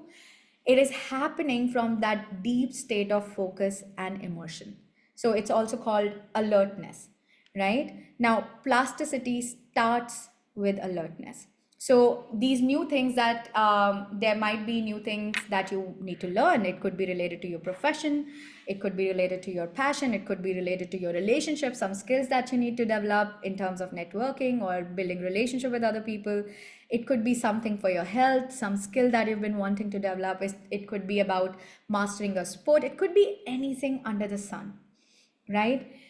But the state in which you expose yourself to this experience, now that state has to be state of alertness, which also comes from state of high focus, state of immersion. And as CAs, we are not new to state of focus. That's practically how we studied, we function. That's practically how we provide solutions to challenges that businesses face, right? So you do have access to focused, deep states of mind, right? And when you learn whatever is it that you learn in that state of focus and immersion. So for example, if you're focusing and immersing yourself right now in whatever concepts that we are talking and everything that we are discussing, and if you're writing your answers, you have triggered neuroplasticity, right? Now, the second element of neuroplasticity is once it's triggered, it actually occurs and becomes complete neural pathway only during your deep sleep. So whatever is it that you're learning during wakefulness, your experience, now it's with deep focus, deep immersion, right? It becomes solid in your brain. It becomes a solid circuitry in your brain only when you sleep that night well and the following nights well. Very, very important aspect to understand. And also another important aspect of sleep's role in your neurology, in your brain functioning, in your success ultimately. So everything that you're learning, it starts forming a circuitry in your brain and it becomes solid. It goes into long-term memory and becomes solid, becomes a solid pathway only when you sleep that night and multiple following nights as well. Now, if you do not sleep well and deep that night and following nights, the circuitry that started, it just gets lost. That's what happens. So you see how it's incredible how this particular this Venn diagram that you see, it keeps coming back each and every aspect as we go in deeper and deeper, and we start noticing how all the other aspects are impacting each circle and how each circle is impacting all the other aspects. So it's brilliant. So I want you to ask yourself this right now. What are you going to learn? So now that you understand neuroplasticity, I want you to ask yourself what skill, or maybe what new project, or what new subject, or what capability are you going to learn and commit to enhance your personal genius and talent? All successful people are superb with their personal genius and talent, and it could be related to something to your field, and trust me, it could be something related to another field altogether. It could be related to music, even if you're not a musician. So you need to know that all geniuses, they have creative pursuits going on. So what do I mean by that is, for example, Einstein, even though he was a mathematician and a physician, like he physicist, he usually used to play in his master classes. When he used to teach his students, he used to play violin. He was a brilliant violinist, and it was a concert quality violinist, right? uh, Newton, for example, was also a genius sculpturist. Steve Jobs, for example, he was also a brilliant calligraphist. So what is that creative pursuit that you can pursue? And these people did not pursue these things because they were geniuses, because they were really good at these creative pursuits. This actually made them geniuses. So you need to understand this very clearly. So if it could be about your subject, it could be outside your subject. What creative pursuits you would like to learn and commit to leveraging your neuroplasticity. Now you know how you can leverage it.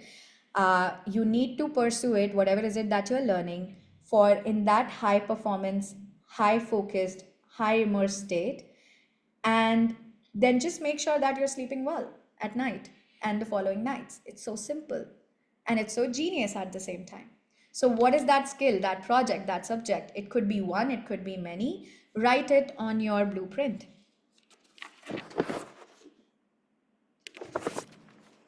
So I hope people would have written it by now for yourselves. Superb. So now, guys, with this, you understand integrated, sustainable, long-term success in depth. And by now, with all these answers, you also understand where do you stand across all these four circles, right? I hope everybody is at that point by now. Now, in my experience, there are three big challenges that driven people face in achieving integrated success, right? So now, by now, we have understood all aspects. We are on the same page about how all these circles are important. If even one circle falls through, if even one circle falls apart, it will make all the other circles fall apart as well. So everybody has this understanding by now, I hope, right? And they understand what is integrated success in depth. Now, what are these three biggest challenges? In my experience of working with so many people over so many years, number one challenge that a lot of people face, and I'm pretty sure a lot of people will connect to it, it's poor boundaries. Poor boundaries is the number one challenge that people struggle with accomplishing work-life balance or work-life integration. So in other words, it can also be put like they are trying to be everything to everyone, right? Now, healthy boundaries, when I'm talking about healthy boundaries, it's about protecting your time, your energy, your focus. And that means that you will have to say no in personal and professional contexts. And that is the hardest part for a lot of people. Now, you need to understand saying no is not saying I don't care. You are not saying no to someone by slapping them on their face, right? It means when you're saying no, what you are actually saying is, I care about delivering my best at the right time. Because when you keep saying yes to everything, overload yourself, obviously your performance gets impacted. If initially, even if you're able to pull it off, it will have an effect on your health. And then ultimately, your outcomes would not be as good. And ultimately, you would lose your credibility to accomplishing that work. So, when you say no in that moment in time, it means I care about delivering my best at the right time.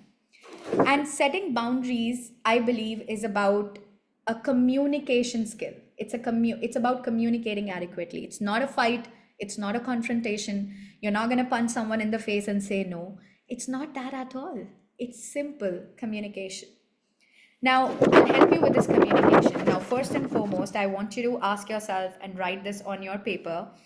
Number one, what boundaries do you need? I'm pretty sure everybody knows this. What boundaries do you need? Write it on your paper. Write it very specifically. What are your boundaries that you need right now?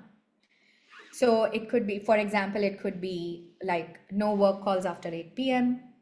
Or for someone, it could be no emails on a Sunday. For someone, it could be blocking time for non-negotiables on daily basis and not doing anything else during that time on daily or weekly basis. It could be anything. So what are your boundaries? Where do you need to draw boundaries? What boundaries do you need? Write it right now. And if everything feels negotiable, then there are no boundaries. And that will have an impact on the quality of output, if not now, eventually. See, everything that we are discussing right now, it's a long game. I'm not talking about instant gratification. I'm talking about sustainable long game that will have an impact on your generations to come, not just your own long life, right? So, what are these boundaries? Because this is also an example you'll be setting up. If it's in workplace, this is the culture that you'll be setting for your teams if you're a leader. And at home, this is the example you're setting for your children, Would you want them to not have healthy boundaries? Would you want them to compromise on any of these circles? So write very specifically, what are your boundaries? What boundaries do you need? And now, second part. Once, I'm hoping everybody's written that by now, because I'm pretty sure everybody knows it, it's just too afraid to confront it. It's okay. You don't have to share with me anything. You don't have to share with your people anything. Just write those. Now, second part is, now I want you to check, are you able to say no? And again, like I said, when I talk about saying no, I don't mean bluntly saying no and shutting the door in someone's face, right? I simply mean, are you able to communicate early, clearly, and calmly why you are not available at that point in time when you're saying no, along with a solution to it? So don't just say no, but provide a solution, and people will be more than happy to accommodate.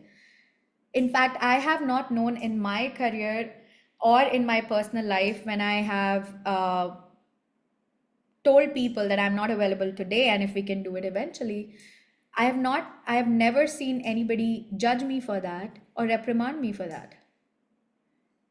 So for example, it's very simple. For example, if you decided in the first part that let's say your boundary was that no work calls after 8 p.m. and let's say something comes up at 7:45.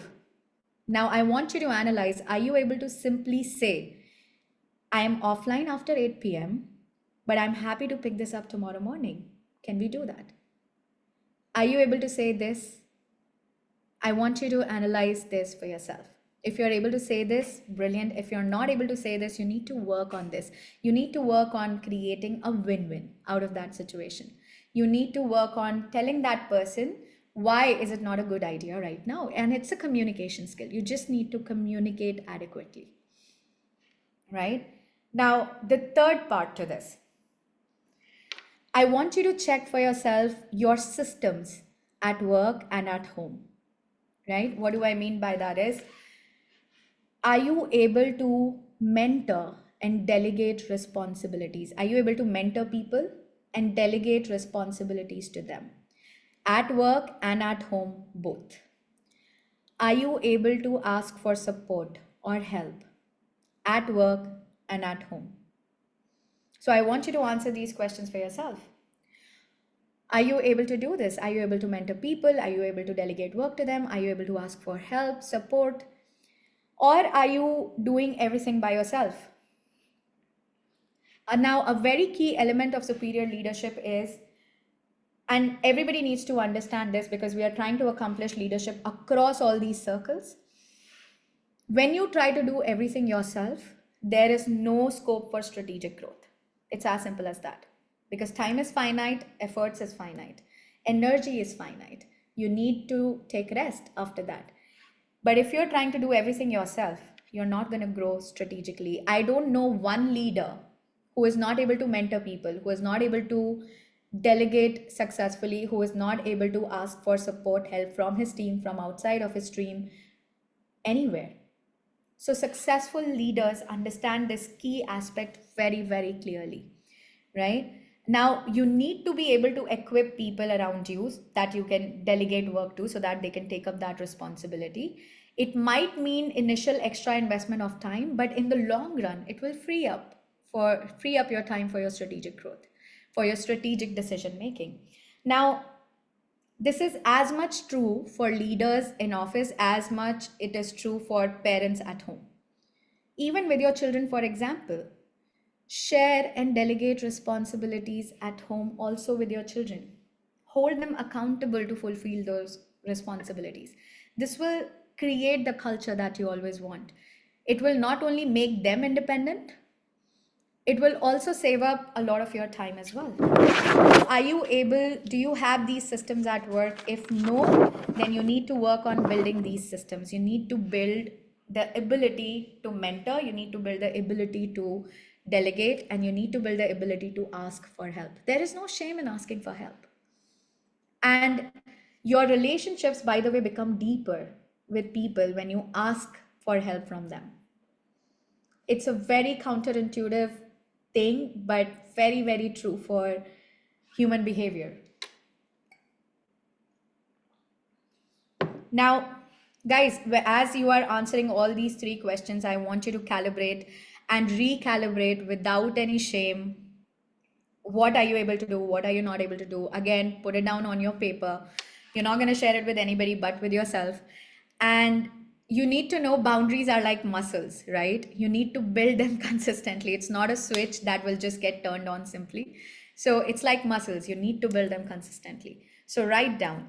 Remember we spoke about Ariana Huffington in the beginning, and how she was the founder of Huffington Post, and then she collapsed due to burnout, and she eventually stepped down from the CEO post of Huffington Post. And today, Ariana, she guards her sleep with definitive boundaries. Like, she publicly says rest is essential to her success. And she has gotten into the space of mental health and physical health community, and she's thriving with her initiatives, with her community business. And she has very hard boundaries around sleep and digital use at night. Like, she has very strict rules, like no screens in bedroom, strict cutoff times.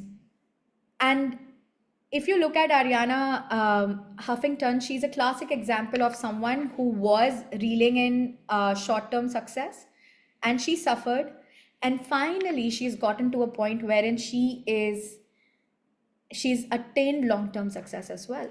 So not only now she's growing in her business and her career, now she's become a health activist, and she's running a really good business now, community-based business. She's thriving there. She's thriving in her relationships and community. She obviously is dead set on enhancing her health even more. And obviously she was anyway good with improving her personal genius and excellence, as she continues to do it even today, right? She is a classic example of who attained long-term success. Another example is also Sheryl Sandberg, for example. She was the ex-COO of Meta, and she had a very particular boundary. She told everyone publicly that I will leave work by 5:30 to be with my kids. And she reverse engineered everything, her entire schedule, around that non-negotiable. That same is true for Kiran Mazumdar-Shaw, same is true for Virat Kohli, Deepika Padukone, Narayan Murthy, for example. All of these people, all of these big celebrities and successful people are big advocates for boundaries, because they understand, probably from their life experience, that otherwise it's a sure shot road to burnout. And burnout literally burns out all the circles ultimately, if not taken care of. So this is the first challenge, poor boundaries, and now you know the directive, what you need to do with this. The second big challenge is, so I said two big challenges that people face in attaining work-life balance, and the second big challenge is not enough energy or unclear goals and timelines. Right? So what do I mean by that is, if you're able to say no and delegate responsibilities adequately and yet struggling with work-life balance, then chances are you were missing out on one or more of these four circles until now, right? So if you're feeling tired, fatigued, low energy, please go back to the health circle and assess your health in terms of your food, in terms of your sleep, in terms of your movement. If any of it is missing, it has direct impact on how you feel tired, fatigued, low on energy. You might need to even see a doctor for if there are any deficiency or anything, and how you can improve your nourishment to take care of those deficiencies. And definitely no alternative for sleep and movement, right? And if you have unclear goals and you were struggling with work-life balance until now because of unclear goals, I hope by now, with this deep understanding of integrated long-term success and all the circles, you have written already your specific goals for all these circles. That will make it adequately clear for you. If not, do it now. You can do it now, you can write it now. And for the last part of this session, I will take care of this timeline bit. So how to manage time and timelines for goals of all the circles that you're writing right now and achieve them realistically. Right now, this is a very, very practical problem.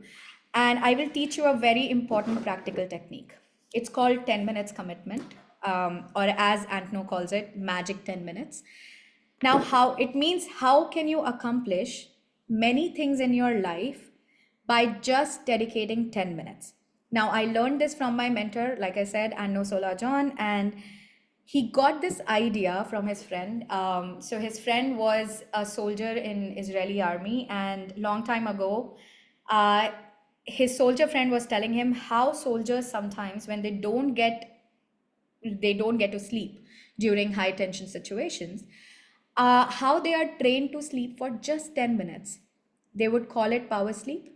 And after this 10 minutes sleep, they would wake up rejuvenated and rested as if they had like 6 to 8 hours of sleep. And it's not just this 10 minutes, it's not just about lying down and trying to sleep. He said they were trained for high performance sleeping, which means that they would close their eyes and immediately they were trained to access deep sleep state right away for 10 minutes straight. That's how they woke up feeling rejuvenated, well rested, as if they've slept for 6 to 8 hours. Now, Anno thought, what if this can be applied to things people want to do? For example, if someone wants to write a book or they want to learn a new skill, what if they just spend 10 minutes a day to accomplish it? So you see, usually what happens is when people plan to learn or do something new, especially, they come up with these complex plans with large time commitments each day. And after some time, your body starts feeling worn out because of that kind of time commitment, right? So, for example, people would think of going to gym, they would join in gym, and with the intent of losing weight or building muscles, and they would think to themselves like, I will work out for 2 hours, for 3 hours every day, and I would become like XYZ within 1 month. And then when life happens, they lose track, and they end up wasting their gym memberships. Such a common example. All of us have seen this, and it probably has happened with all of us as well. Now, what happens is when people assign such huge chunk of time to something that they want to do with their complex plan, and when life happens and they feel worn out and unexpected things happen that they didn't plan for, now already in their plan there is huge time chunk. And when more things start piling on top of it, they stop doing it after some time. And a lot of times they blame it with the crazy label called procrastination. So how many of you have felt that you have this problem of procrastination with something that you've been wanting to do for a really long time?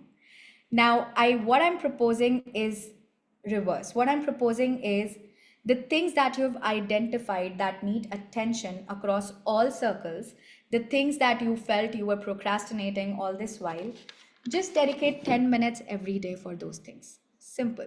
And when you only commit for 10 minutes, something interesting happens. And before I explain what it is, let me quickly explain a simple neuro-linguistic programming concept called anchoring. So, anchoring means we attach feelings and emotions to things we see, things we hear, and things we do, right? So, for example, when you listen to a particular song, it makes you feel a particular way. It could be a patriotic song, your favorite one, because it triggers that feeling, that state of patriotism in you, and it might even bring some memories of that particular time, right? So for example, my father loved mountains and we used to travel a lot while growing up, and I remember on one of my most favorite trips there was this song being played in our car. It was क्यों चलती है पवन, and even now as I sing this song, I can, like, immediately this line transports me back to my love for mountains and my incredible memories of that trip, right? So, this is the concept of anchoring. And what John Grinder and Richard Bandler, when they discovered NLP, neuro linguistic programming, what they figured out was that we can create and recreate anchors, right? It is possible, which means it is possible to attach sense of accomplishment, sense of satisfaction, sense of want and desire to things we need to do to accomplish our goals across all our circles. So let's say someone here wants to write a book. It's on their subject matter maybe, and they have been procrastinating, they have been postponing so far. Now, I propose this: you only commit 10 minutes a day. Now, what will happen is as follows. On day one, you write for 10 minutes, whatever comes to you, however much, and you're happy, you're done. On day two, you write for 10 minutes again, and this time you feel like writing a little more. You feel like adding that one more page, adding that one more concept, adding that 5 minutes more. And you decide to write that in addition to 10 minutes. Now, at that point in time, your body is experiencing desire, it's experiencing wanting to do more, right? A positive, useful feeling. And at that point, when you write, your mind and body, they attach this useful, this pleasant feeling to the act, to the activity of writing book, right? And then now the magic happens. On day three, on thought of just spending 10 minutes, it feels pleasurable, it feels good, you look forward to it. Now, on the contrary, when you plan like 5 hours a day, I want to write a book, complete it in 1 month, it means I have to write 5 hours every day. Now, you might do it on first day, second day, third day, it starts feeling like, I don't want to do it. I'm feeling tired. I'll do it later. And then you will push yourself. No, it's willpower, it's discipline, it's commitment. And you push yourself for 5 hours. Now, at this point, your body feels tired. The biochemical reaction is that of feeling heavy and just not interested. And you keep pushing and keep pushing and keep pushing, and ultimately you end up pushing yourself away from the activity that you wanted to do in the long run. And now your neurology has successfully attached these unpleasant states and feelings to this act of writing. So by day 4, day 5, when you think of writing, you suddenly feel lazy, you suddenly feel, I don't want to do it, I will do it later. Now, how can we use anchoring? This is what exactly 10 minutes magic proposes. It's the reverse of whatever I just told you.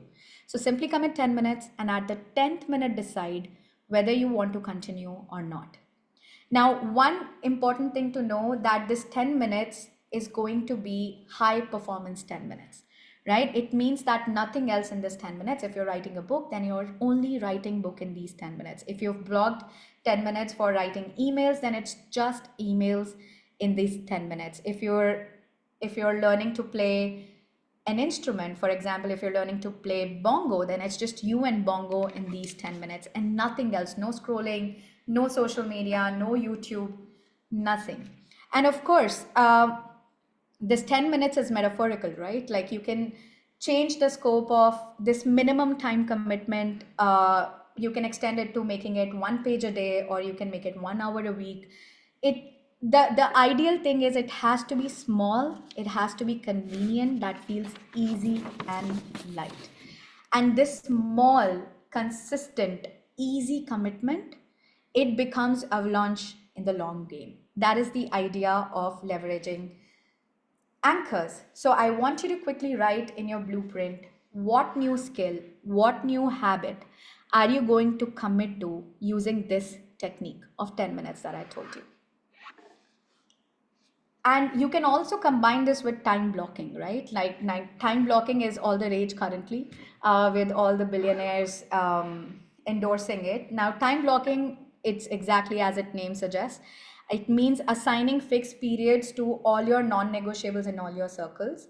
Whatever non-negotiables you've identified, or things that need attention that you've identified in all your circles, you deliberately, intentionally assign time, dedicated time to all those aspects that need attention on regular basis. Now, when I say combine 10 minutes magic with time blocking, and this is the most effective way that I've seen people utilize, so just assign easy time commitment to all non-negotiables on regular basis. Time that feels easy and doable, like a no-brainer, right? And it will also include blocking time for unwinding or downtime or me time, to reflect on your non-negotiables on consistent basis as well. So plan everything that needs attention should be part of your timeline. Now, it's different from to-do list. It's not to-do list, it's simply time. It's time based. To-do list is more like task based. You are looking at completing tasks. Time blocking is time orienting, and it's about scheduling time realistically. Now, I hope by now you, in your blueprint, with all the questions that we discussed, I hope by now you already have very specific non negotiables that need your attention, that you need to pay attention to right now or probably yesterday. And you also have by now very clear in your blueprint what is it that you're going to say no to sustain your non negotiables. And I hope you also have by now what non negotiable will you be blocking time for? Will you be making time for? What is that solid habit or solid learning or solid commitment that you're going to commit to with easy time commitments? So, all you need to do is, and again, an optional recommendation, you can also add a buddy, maybe a fellow chartered accountant, maybe someone from your family as your accountability partner on all these things that you've identified. You need to understand, and I will close with this, you cannot outwork your nervous system, right? So thank you so much. And I hope you have a solid blueprint with you by now. You have a solid pathway to begin with, at least. Thank you so much, Prachi. Over to you. Thank you. Thank you, Disha. Thank you so much for such an insightful session. I never knew that work-life balance would include so many things. We generally don't, get into details, and we don't, as a person, we cannot see what is the hindrance. Why are we not able to, maintain a balance between the work and the life, right? The way you have given this Venn diagram, like I was intrigued, like I really wanted to know, wow, okay, you know, 'cause nobody can imagine that, not sleeping enough can also be a hindrance. Not eating right can also be a hindrance. Relationships, in today's world, and, we are not paying too much attention on any kind of relationship. Even that could be a hindrance, right? So, thank you so much for explaining us that, how everything is important. Every single thing is important for our ecosystem, not just one thing. Right. And when we recognize it, then only we can basically maintain a balance. Then only we can do it. If we can recognize, we can't, we cannot do anything about it.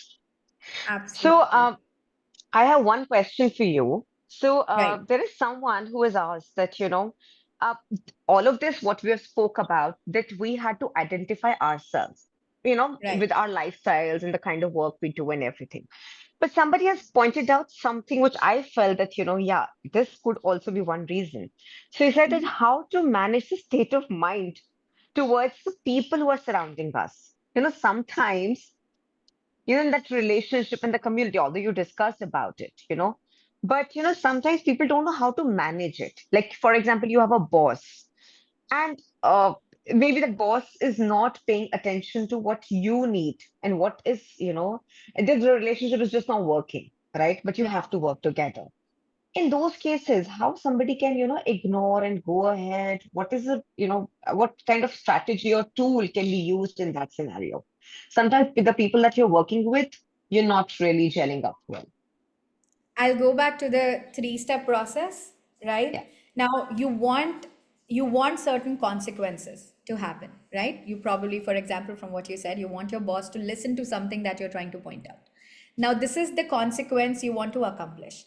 Now, I will reverse engineer it, right? It Mm, means that your behavior and your action needs to be in some alignment that would lead to that consequence, right? And mm. it cannot happen if you're feeling angry when you're looking at your boss, or you're frustrated, or you're Of feeling course. horrible about your boss.